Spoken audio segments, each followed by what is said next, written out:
Oi pessoal, bem-vindos a mais um vídeo do RPG Planet. Eu sou a Lina. Eu sou o Thiago e hoje voltamos com a série Ícones de D&D. E o ícone escolhido pelos nossos queridos apoiadores.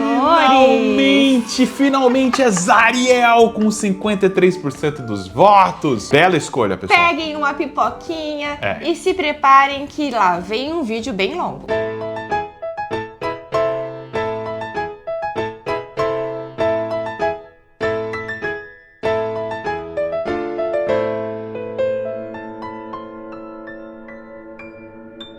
Muito bem, Tchela, então hoje a gente vai falar da Zariel, essa personagem icônica de Dungeons & Dragons que antes foi uma anja solar, né? Serva de Lathander, que morava no Monte Celestia e que sucumbiu. Caiu em desgraça e virou a Arquiduquesa de Avernus, uma diaba que comanda tropas infernais na eterna batalha contra demônios lá nos planos inferiores, a chamada Guerra do Sangue. E começando a falar de Zariel, sobre a sua origem editorial, a primeira vez que ela aparece por escrito mesmo, o nome dela, foi num livro de 1999, ali no finalzinho da era da segunda edição de AD&D. E foi num livro chamado Guide to Hell, escrito pelo Chris Pramas. E o Lord Zariel em AD&D segunda edição, assim como na terceira edição e na quarta, foi mudando bastante. E na quinta edição mudou mais ainda, mudou quase que radicalmente. Exato. Na quinta edição. Então hoje a gente vai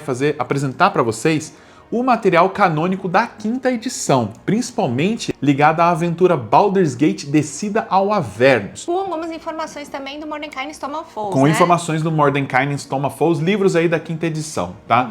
Mas esse lore todo que ela tinha antes, a gente vai separar em um vídeo secreto. Tem surpresa para os apoiadores! Esse vídeo secreto vai trazer o lore da Zariel antes da quinta edição, para quem está interessado em se aprofundar ainda mais nessa personagem, e vai estar disponível para os membros aqui do canal no YouTube, né? Nossos dragões. Exatamente. Pessoal, com menos de um cafezinho por mês, R$ 2,99, vocês já conseguem ajudar muita gente e podem votar, né? Conversar com a gente e também, né, assistir vídeos extras. Agora sim, tem vídeos extras. E esse é um conteúdo que normalmente a gente já edita dos vídeos. Exato. Não seria visto, né? Mas como a gente estudou muitos assuntos, né? Em vez de editar e ninguém ver, né, esses assuntos para o vídeo não ficar muito longo e tudo mais, a gente decidiu então fazer o nosso vídeo normal, tá? Não vai ter nenhum conteúdo que a gente vai deixar de oferecer, né, exato. Mas a gente vai dar esse extra aí que é o vídeo secreto com histórias mais antigas, num clima menos editado, mais de bate-papo, né? Exatamente.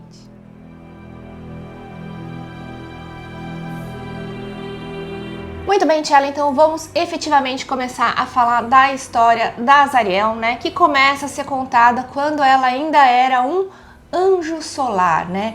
A casta mais alta entre os anjos mais poderosos, né?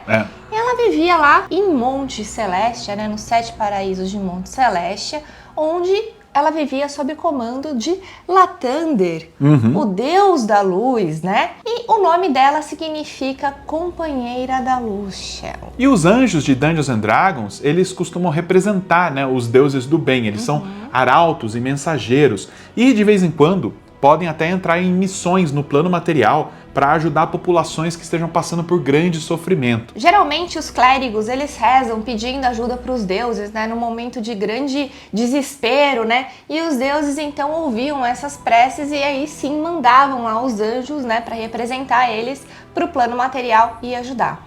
E uma das primeiras missões que a Zariel teve foi justamente uma oração, né, que Lathander recebeu e mandou a Zariel ali para ajudar o vilarejo de Validílio, né, contra os Gnolls, que estavam ameaçando ali a vida do povoado. Os Gnolls, a gente tem um vídeo aqui no canal sobre eles. São aquelas criaturas híbridas entre hienas e humanos e eles são completamente malucos. Eles devoram, né, pessoas, eles são realmente brutais, né? Bom, e aí Zariel, então, apareceu entre os mortais e ajudou o vilarejo de Validílio a se livrar, a expulsar os Gnolls, né?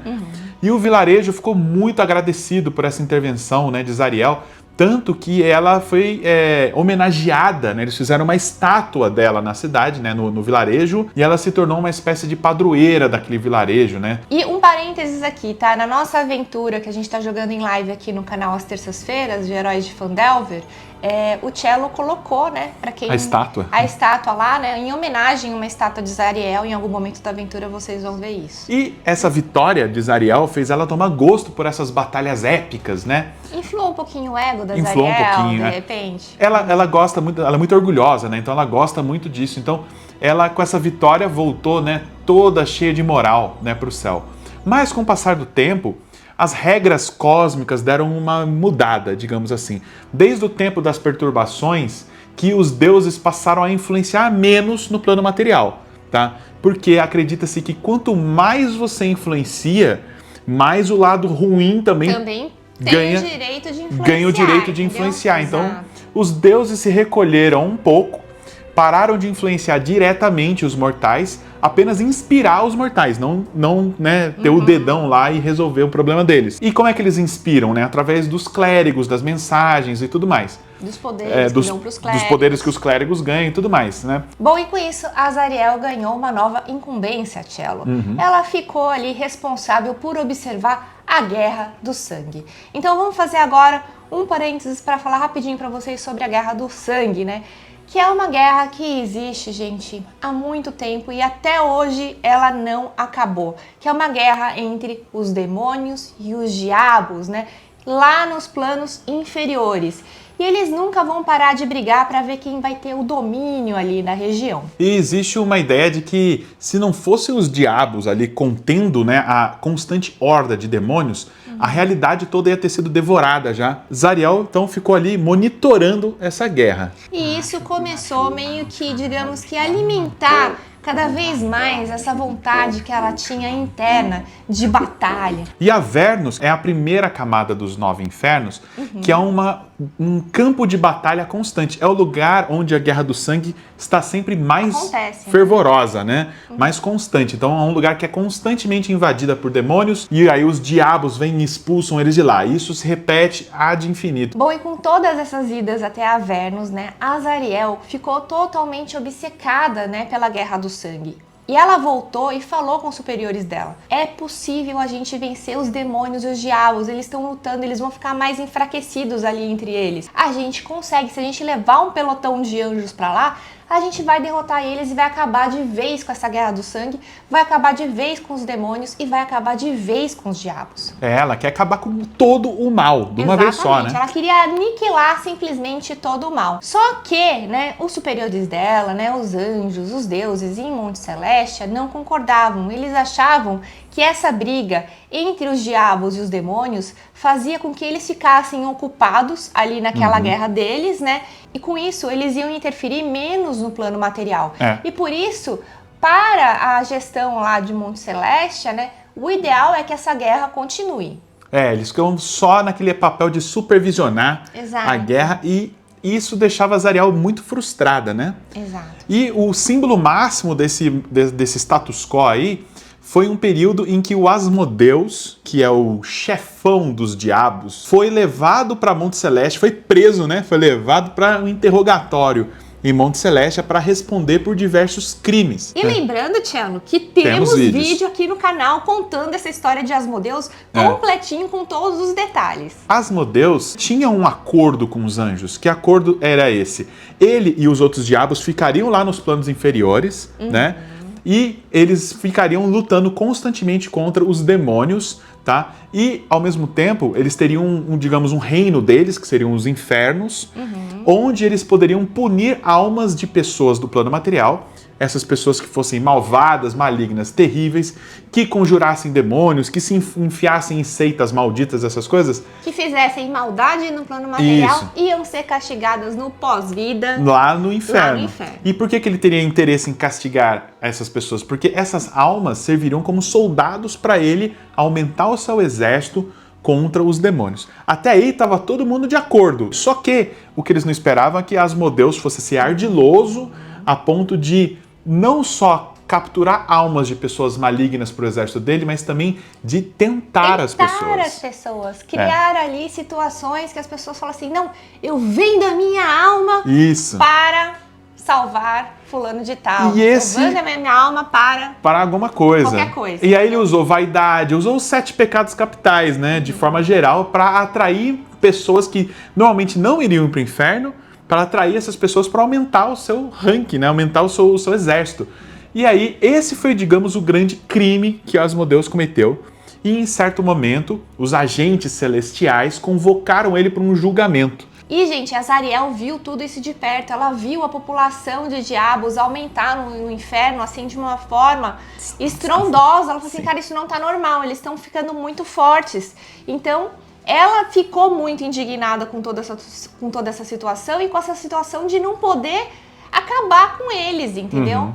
E o julgamento, então, de Asmodeus foi um evento cósmico muito importante que solidificou essa coisa da Guerra do Sangue ser uma espécie de controle para o equilíbrio de todo o multiverso, né? Uhum. Porque lá foi Asmodeus levado ali para um interrogatório e formou-se ali uma fila de anjos para acusar ele, né, dos crimes dele, e chamaram o juiz mais imparcial do mundo, que é Primus, que é o senhor do mundo de Mecanos, né, do plano de Mecanos, que é o plano da lei. Só que ninguém esperava que Asmodeus fosse tão bom, né, como um advogado. E ele se defendeu com maestria de todas as acusações, porque, segundo ele, todas aquelas pessoas que caíram em tentação assinaram contratos e ele cumpriu os contratos à risca. E ele simplesmente oferecia facilidades, né? Oferecia tentações e as pessoas caíam. E além disso, ele dizia que essas almas que ele conseguia aí capturar através de tentação e tudo mais, elas eram importantíssimas para melhorar os exércitos do inferno no combate contra os demônios. Então, de certa forma, ele estava fazendo um bem para o equilíbrio do multiverso ao tentar as pessoas. Trabalhando para os anjos de Monte Celeste. Sim, fazendo o trabalho sujo que vocês aqui não querem fazer. Ainda jogou essa. E Azariel ficou enfurecida. Ela furou a fila. Ela não aguentou, porque ela tinha acusações pesadas para fazer. E a fila de anjos acusando Asmodeus era muito grande. Então o que o Primus fez? A paciência do Primus tem limite, né? Chegou uma hora que o Primus falou, ó, só mais uma acusação. A próxima acusação vai ser a última e eu vou encerrar esse julgamento. E aí os anjos começaram a lutar entre si para ver quem que ia acusar. E Azariel furou fila, tentou falar, não sei o que, deu uma baixaria, né? Baixaria. Imagina o Primus batendo com a marretinha, ordem, ordem! E os anjos se engalfinhando em pancadaria. E o Asmodeus só dando aquela risadinha marota, assim, né? Ali foi o primeiro contato de Asmodeus com Azariel. Foi ali que ele viu o potencial naquela anja que estava tomada de ódio. Ódio e raiva. Querendo mandar esse cara de volta pro inferno. Mas no final das contas, o Primus, o juiz supremo, não deu a sentença dele. Ele deixou em aberto o julgamento. Ele apenas clarificou que o Asmodeus continuaria servindo o propósito da ordem, lutando contra os demônios, e ele esculpiu o cetro de rubi, que é um item lendário, para que o Asmodeus seja forçado magicamente a continuar exercendo a função dele, combater os demônios. Cumprindo os contratos. E o Asmodeus pôde voltar ali para os nove infernos com um sorrisinho no rosto, tendo humilhado os anjos fora de casa, ainda na casa do adversário. Muito bem, então o julgamento acabou, Primus voltou para Mecanos e Azariel continuou enfurecida e inconformada. Enquanto isso, no plano material, em uma cidade chamada Euturel, essa cidade estava sendo o quê? Atacada por ínferos, e muitos ínferos, né? Então o Cavaleiro Mor fez o quê? Pediu para que a sua população orasse para os céus, pedindo ajuda, interferência divina, para que a cidade fosse salva, né? E as orações então chegaram em Monte Celeste. Só que vocês lembram que os deuses não estão mais interferindo no plano material? Eles ouviram e ficaram ali. Só que Azariel viu e falou assim, que palhaçada é essa? Eu vou lá. Que ninguém tá fazendo nada. E ela então vai desobedecendo as ordens ali de não interferir no plano material, desce em Euturel, luta junto com os cavaleiros de Euturel e eles vencem e conseguem expulsar os ínferos. E ela encontra o portal secreto ali deles, e aí esse portal fica meio em aberto. O que acontece com ele? Na história não fala muito bem se o portal fechou. Eu imagino que esse portal tenha ficado, digamos, adormecido, né? Só que a gente tem uma informação, um lembrete importante a respeito dos ínferos, né, no plano material. Quando a gente fala de ínferos, podem ser tanto diabos quanto demônios. Quanto tá? Yugoloths também. Exato. Então o que acontece? Quando essas criaturas estão no plano material, se você mata eles no plano material, na verdade eles só voltam para os seus planos de origem, então você só está enxugando o gelo, tá? Não resolve. Então, Azariel, com essa luta e com essa batalha, né, com eles terem vencido essa batalha, ela mais do que nunca percebe a importância dela acabar, né, com essa guerra do sangue, com todos os demônios e com todos os diabos, porque ela sabia que ali no plano material ela só estava enxugando gelo. Então, ela imaginou que a única forma de liquidar com o mal seria uma cruzada sagrada enfrentando o inimigo no território hostil. Com esses cavaleiros de Elturel, ela viu uma possibilidade. Ela falou assim, já que o pessoal lá em Monte Celeste não tá fazendo nada, essa galera aqui pode fazer. E ela foi vista como uma heroína ali pro povo, né, de Elturel. E os cavaleiros falaram assim, não, bora a gente lá. compra a sua briga. A gente vai. E ela falou assim, eu vou treinar vocês, eu vou fazer vocês serem muito poderosos. E ela começou, gente, montar ali um exército. E isso se espalhou por toda a região e chamou a atenção, né, de todos os clérigos, paladinos e guerreiros de Toril, né, que resolveram marchar até Elturel ali para treinar junto com Azariel. Rapidamente as tropas dela já chegavam no número de dezenas de milhares de cavaleiros. Entre eles, 4 guerreiros se destacaram e se tornaram generais das tropas de Azariel. Um deles era Haruman, que era um paladino devoto de Helm. O outro era Oliantius, que era um guerreiro muito poderoso. Tinha uma guerreira também chamada Yael. E, por último, né, um quarto general dela era ninguém mais, ninguém menos do que Jander. Jander Eliaster, na tradução, que era um vampiro, só que ele era um vampiro bondoso. E ele se especializou em caçar vampiros e outras criaturas da noite, enquanto ele vaga pelo mundo procurando uma cura para a condição dele. Ai, gente, é muito bonitinho. Ela tem uma companheirazinha que é uma Celesfante, que é chamada de Lulu. Ela, então, é um mini elefantinho assim, com asinhas, douradinho. E quando ela quer, ela simplesmente transforma, né, a companheira dela num mamute gigante alado, dourado, que vai ali lutar com ela, né? Então, uma baita montaria. Essa é a parte cute e fofinha. Voltando aqui para a história, lembra de Vale Dílio, aquele vilarejo que a gente mencionou, que Zariel expulsou os gnolls de lá umas décadas atrás, uns séculos atrás? Então, um portal se abriu lá novamente.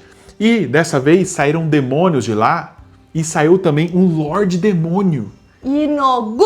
Inogu, o Lorde Demônio dos gnolls, saiu desse portal, causando devastação, destruição. Então, um exército de gnolls, demônios e o próprio Inogu estavam ameaçando destruir aquele vilarejo que Zariel tinha uma conexão muito grande, ela era a padroeira daquele vilarejo. Então, tinha estátua dela lá. Tinha estátua, então parecia até que fosse uma coisa por querer, entendeu? Para atingir Zariel, parece que foi feito para mostrar para ela que ela não poderia proteger quem ela amava, entendeu? Tanto que a cavalaria foi marchando, cavalgando até lá, né? Só que quando eles chegaram, o vilarejo já estava praticamente todo destruído. E os gnolls estavam devorando, né, as pessoas daquele vilarejo e tudo mais. E eles enfrentaram, então, os gnolls, demônios e o próprio Lorde Demônio Inogu. E venceram, gente. E ali, gente, com essa vitória, ela teve mais ainda convicção de que eles precisavam fazer logo. A extinção do mal, né? O momento deles viajarem, né, pelo portal, por aquele antigo portal que tinha sido aberto em Elturel, né, lá para Avernus e começar então essa marcha sagrada, né, que essa foi cruzada, conhecida como a cavalgada, né? Sim. E no ano de 1354, então se deu início essa cruzada, né, a cavalgada. O portal perto de Elturel foi reaberto. E as tropas de Zariel entraram no inferno, mais especificamente em Avernus, né, a primeira camada, junto com seus 4 generais, né, e começaram a lutar contra as hordas infernais. E quem que era o comandante dessas hordas infernais na época? Era um Pitfind chamado Bel, que era um estrategista muito habilidoso. Só que ele não esperava a voracidade e a rapidez do ataque de Zariel. Inclusive, o Bel era o governante da primeira camada, né? Era o arquiduque de Avernus. E as tropas de Zariel foram avançando tão rapidamente, destruindo as fortalezas do inferno ali, derrotando os diabos, que o próprio Bel teve que recuar as tropas. E ele mesmo abandonou o trono dele e fugiu, né? Foi, digamos, atraindo Zariel e seus cavaleiros cada vez mais profundamente para o inferno. Os diabos começaram a recuar, atacava de forma mais tática, estratégica e depois recuava. E fazia isso para tentar diminuir a moral das tropas. E isso aconteceu, Tchela. Funcionou. Ele realmente conseguiu diminuir a moral das tropas, né? E ali os cavaleiros começaram a ter dúvidas se eles conseguiriam realmente vencer aquela batalha. E aí é um começo do fim. O começo do fim para Zariel. Porque além da tática, digamos, de guerrilha que os diabos adotaram, tem também aquela coisa que a gente já mencionou, né? O próprio inferno tem uma espécie de aura corruptora que vai, digamos, influenciar aquelas pessoas, vai pegar os maiores medos dela e vai exacerbar, vai aumentar esses medos, né? E ao mesmo tempo vai tentar as pessoas, né? Então o portal para Elturel continuava aberto, então as pessoas começaram a ficar tentadas em fugir de volta. E aí que acontece o quê? A traição. Um dos generais de Zariel, que estava lá na batalha com ela, Jander Sunstar. O próprio Jander liderou, né, digamos, um grupo de desertores. Então eles fugiram por esse portal, né, metade desse exército, e depois eles fecharam, Tchela. Fecharam e deixaram à mercê, né, dos diabos ali todo o resto do exército. Ficaram presos dentro de Avernus, né? E o pior, a população de Elturel recebeu eles como heróis. Eles acreditavam que a cavalaria de Zariel estava marchando de volta vitoriosa, né? E boa parte dos cavaleiros aproveitou e comprou essa ideia, fingiram que eram heróis mesmo. O Jander ficou muito envergonhado do que aconteceu e meio que sumiu. Os outros ficaram ali ganhando as honrarias de veteranos de guerra. Inclusive, a cavalaria passou a ser chamada de Hell Riders, né? Os cavaleiros do inferno. Ou seja, os cavaleiros que marcharam sobre o inferno foram vitoriosos. Né? Mas agora vamos dar um parênteses para o Jander, porque isso é importante a gente falar.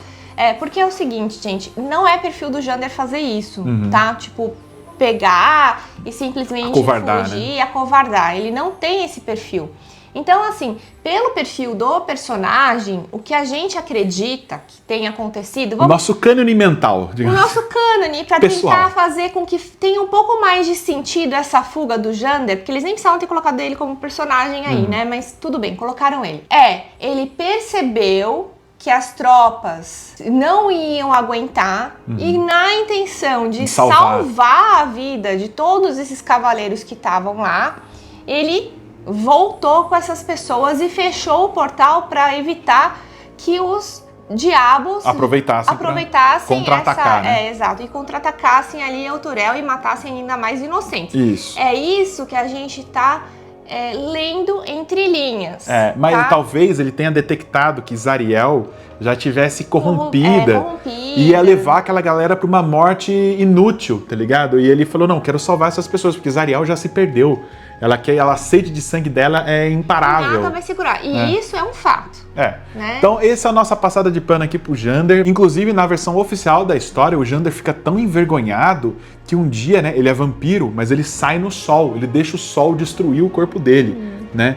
E ele acaba indo parar no inferno. Ele tá pagando a penitência pela covardia dele até hoje lá em Avernus. E tem isso na aventura também. Bom, e voltando para Avernus, gente, a situação era a seguinte... Eles perderam, né? A Zariel percebeu que eles perderam, que não ia ter como, que todo o exército dela realmente ia sucumbir, e ela foi para uma batalha final. E nessa batalha final, ela perde decepada a mão dela. Quando ela perde a mão dela, ela olha para Yael e fala, Yael, proteja a minha espada e a Lulu. E Yael, então, pega a espada e a Lulu, né? E tenta fugir, gente. Ela vai para longe para tentar, então, esconder a espada e proteger a Lulu. Só que aí sobraram 2 generais só com ela, que eram o Olianthus e o Haruman, que eram muito fiéis. que ficaram ali até o momento final onde ela é derrotada. Os 3 foram capturados, né? Zariel, Olhanthus e Haruman, capturados e levados até a última camada dos 9 infernos. Nessus, quartel-general dele, de Asmodeus. E Asmodeus recebeu esses prisioneiros com honras de chefe de estado. Ele ficou, assim, orgulhoso dos esforços dele. Ele ficou realmente impressionado com Zariel e recheou ela de elogios pela bravura, pela forma, digamos, honrosa em que ela lutou até o final e tudo mais. E ele fez uma proposta que ela não conseguiu recusar. Ele falou: lute por mim, lute do meu lado. Eu faço o trabalho sujo que o pessoal lá de Monte Celestia nunca teve coragem de fazer. E você se mostrou digna e honrada, a mais preparada. E ela, digamos, naquela sede de participar da Guerra do Sangue, misturada pela corrupção do próprio inferno ali, ela aceita porque ela acredita que é a coisa que ela nasceu para fazer, é lutar a Guerra do Sangue. É a única coisa que ela tem para fazer que ela tem, agora. É a única coisa que sobrou. Então, o Asmodeus transforma Zariel num arquidiabo. As asas dela pegam fogo, ficam asas completamente sombrias, assim, sinistras, queimadas, né? Os olhos dela se tornam um feixe de luz branco furioso. A pele dela fica com escamas e cicatrizes de batalha à mostra. O braço dela que tinha sido decepado é implantado no lugar do cotoco do braço dela,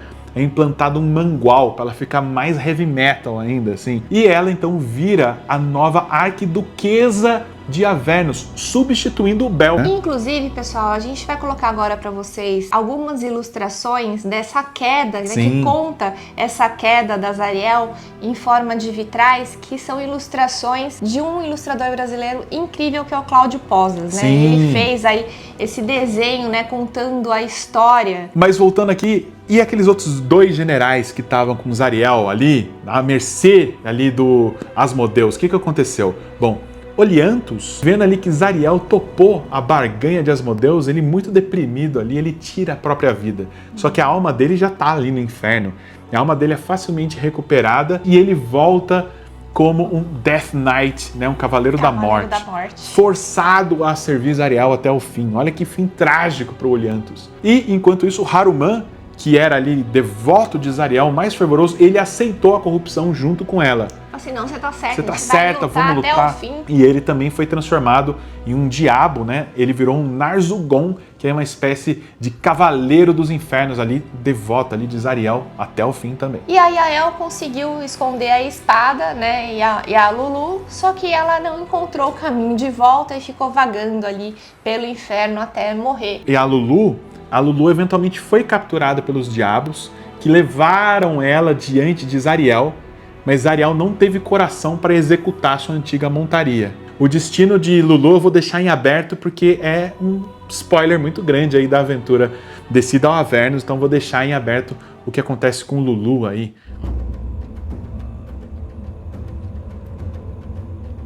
Bom, muito bem, então agora Zariel por mais de meio século ficou como um comandante ali de Avernus, mas ela nunca esqueceu do povo de Elturel, dos desertores Shelob. A traição!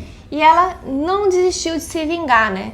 E aí ela viu uma oportunidade única para colocar a sua vingança em prática e dragar toda a cidade de Elturel para Avernus. Isso, no ano de 1444 surgiu essa oportunidade, quando Elturel mais uma vez se viu em perigo. Só que dessa vez, em vez de ínferos e tudo mais, dessa vez foi um Lorde Vampiro que conseguiu aos poucos se tornar o chefão da cidade toda. Mais uma vez, orações foram feitas, né? Um clérigo chamado Tavius Krieg orou, mas ele não orou pro deus dele, né? Ele era clérigo de Torme. Ele pediu ajuda para qualquer um. Qualquer um que ouvisse, né? Qualquer um que ouvisse, quer dizer que ele rezou para cima, para baixo, pro lado. E essa oração acabou caindo nos ouvidos de Zariel, porque como ele rezou para qualquer entidade, ela captou no radinho ali o HF dela e falou, quer saber? Eu vou ajudar Elturel mais uma vez. E aí ela chegou pro Tavius Krieg e falou, olha, eu tenho como te ajudar, eu tenho como salvar Elturel e eu tenho como fazer com que você seja reconhecido por todos como o Salvador. E você vai ter os louros por muitos e muitos anos. Isso. Só que em troca, depois de algumas décadas, eu quero dragar Elturel inteira pro inferno. E eu vou te avisar, fica calmo, fica que tranquilo. Você tá seguro, eu não vou dragar você e sua família, eu vou avisar você para você fugir pouco antes da cidade, do acontecimento. Exato. E aí, Tavius Krieg aceitou esse acordo, literalmente um acordo com o diabo, né? Fechou com Zariel, assinou ali. E o que Zariel conseguiu fazer então? Ela usou um planetar, que é um outro tipo de anjo, um planetar capturado, e ela colocou ele como se fosse um pequeno orbe de luz, um sol, né? um pequeno sol flutuando acima de Elturel com uma luz sagrada, né, iluminando toda a cidade constantemente. Ela conseguiu matar todos os vampiros mortos-vivos e expulsar esse Lorde Vampiro de lá. E o Tavius Krieg foi visto como o cara que conseguiu conjurar essa orbe de luz que flutuava em cima da cidade. Essa orbe ficou conhecido como o Companheiro. Bom, e com esse acontecimento, né, e com o Companheiro lá brilhando sobre Elturel, esse milagre, né? Exato. A cidade ficou conhecida como a cidade sagrada, Tiago. Vários clérigos e paladinos de toda Toril começaram a peregrinar, que era um lugar sagrado, era um lugar de muita fé. A Azariel criou um livro e deu pro Tavius, né, para que as pessoas, quando fossem peregrinar, né, rezassem e colocassem ali a mãozinha ali, né, fizessem um juramento ali naquele livro que ela chamou como Credo Resoluto, onde as pessoas abençoadas que viviam ali em Elturel, né, iriam jurar, Tiago, iriam jurar proteger Elturel de corpo e alma. E isso, o Credo Resoluto, ele tinha uma desculpa oficial que era o seguinte: como tinham muitos clérigos de diversas religiões, para que todo mundo ali aceitasse a religião do outro e convivesse em paz, todos deveriam jurar lealdade no Credo Resoluto, para que todos ali tivessem o mesmo objetivo, que era proteger Elturel, essa cidade sagrada, né? O que eles estavam assinando era praticamente ali um acordo com Zariel. Quando eles juravam com a mão em cima do livro, o nome deles magicamente aparecia, era escrito dentro do livro, né? E isso quer dizer que eles estavam jurando a alma deles a Elturel, sem saber que Elturel poderia estar tanto no plano material quanto no futuro lá em Avernus. Isso. Se Elturel fosse pro inferno, eles ainda teriam que proteger a cidade de corpo e alma, o que faria de toda a população de Elturel, digamos assim, soldados de Zariel. E assim foram 50 anos. 50 anos de clérigos e paladinos, colocando a mãozinha no livrinho, aumentando cada vez mais a população. Incluindo os cavaleiros, né, do inferno, os desertores continuaram por lá, ainda sendo honrados e tudo mais, né? Mas cerca de 50 anos depois, o Tavius Krieg, ainda como o regente de, né, Elturel, um grande nobre e tudo mais, recebe a mensagem de Zariel que, ó, em uma semana a cidade vai ser tragada para o inferno. Então Tavius Krieg escapou sorrateiramente. Ele fez mais algumas coisas, mas que estão ligadas à aventura, não vou dar spoiler, tá? O que aconteceu? Esse companheiro, né, aquela orbe de luz, virou uma orbe sombria. E aí essa mudança fez com que a própria força do companheiro empurrasse toda Elturel e a região em volta para o inferno. E o que ficou no lugar da cidade foi apenas uma imensa cratera. Nossa. E toda a população de Elturel foi levada junto com a cidade. A cidade foi parar em Avernus, sustentada por correntes poderosas e flutuando um pouco acima do rio Estige, perigando cair no rio. E o que acontece de agora para frente são os eventos da aventura descida ao Avernus, então a gente não vai entrar em detalhe, até porque essa história pode acabar de diversas formas diferentes. Ainda não temos uma resposta canônica sobre o que aconteceu, mas tem algumas dicas. Por exemplo, Baldur's Gate 3, se for considerado canônico, continua alguns anos depois do sumiço, né, da cidade, e Elturel já voltou para o plano material. Zariel continua sendo a arquiduquesa comandante de Avernus, mas Elturel voltou para Toril, né? Pelo menos no Baldur's Gate 3, de novo, se isso for considerado canônico ou não. E vale lembrar também, né, que existe ali em Avernus uma questão de briga de poder, né, constante, né, entre Azariel, o Bel, que era o ex-comandante da primeira camada, né, e Tiamat. A gente nem mencionou Tiamat, porque a gente fez um vídeo recente dela aqui, que fala um pouco dela, né, mas Tiamat, ela talvez seja a entidade mais antiga em Avernus. Né? Ela tá lá em Avernus como um castigo por algo que ela fez no começo dos tempos, e Avernus é a prisão dela, né? Então essa presença dessas 3 forças políticas gera muitas conspirações e histórias legais para sua campanha. Bom, então começando a falar da ficha da Zariel, a gente não vai entrar muito em detalhe, na mecânica, para não perder também, né, a surpresa dos jogadores e tudo mais. Mas o que a gente tem para informar é que ela é nível de desafio 26, ela é um ínfero grande, né? Ela voa tão rápido quanto um dragão ancião, né? É tipo um negócio absurdo. Ela tem diversas imunidades e resistências e 580 pontos de vida. E ela tem um martelo, que foi um espólio aí da Guerra do Sangue que ela conseguiu quando ela derrotou um demônio poderoso. E ela conseguiu pegar o martelo dele, que é o Matalotok. E ela usa esse martelo que dá pra ela imunidade a dano de gelo, né, de frio, e também um ataque gélido. Toda vez que ela acerta um golpe com esse martelo, tem uma espécie de explosão gélida que pega todo mundo que tá em volta dela. É mega poderoso esse martelo que ela usa. Fora isso, gente, ela regenera 20 pontos de vida, né? Todo turno. De um turno pro outro. Ela tem resistência à magia. Ela tem uma coisa chamada resistência lendária, que se ela falha numa salvaguarda, ela simplesmente pode falar que ela não falhou. Isso. Então, assim, ela é muito poderosa. Ela tem multi-ataque, né? Que permite que ela faça 2 ataques com aquele mangual, lembra? Que foi implantado no braço dela. E uma vez com o martelão. Martelão de gelo ali, tá? Ela pode também substituir o ataque do martelo por um toque mortal ali, que faz a pessoa ficar envenenada, cega e surda. E dá um dano absurdo. Por 1 minuto. Por 1 minuto. E a salvaguarda é dificílima de passar. Então, assim, complicado. imagina você ficar cego e surdo por 1 minuto numa batalha contra Zariel. E ela também pode se teleportar a longas distâncias durante o combate, incluindo com aquelas ações que ocorrem entre os turnos dos personagens, né? As ações lendárias, que ela pode ficar teleportando no campo de batalha, espancando todo mundo ali agressivamente. E outra ação lendária dela é o olhar da imolação. Aqueles olhos completos de raiva dela podem fazer você simplesmente pegar fogo automaticamente. Você entra em combustão espontânea. Complicado. Não vamos entrar muito nos detalhes dos números, né? Pra não atrapalhar os mestres aí, né? Mas saiba que é um desafio muito, muito difícil. Então, a dica para os jogadores é... Sabe que Zariel construiu muitos inimigos em Avernus, né?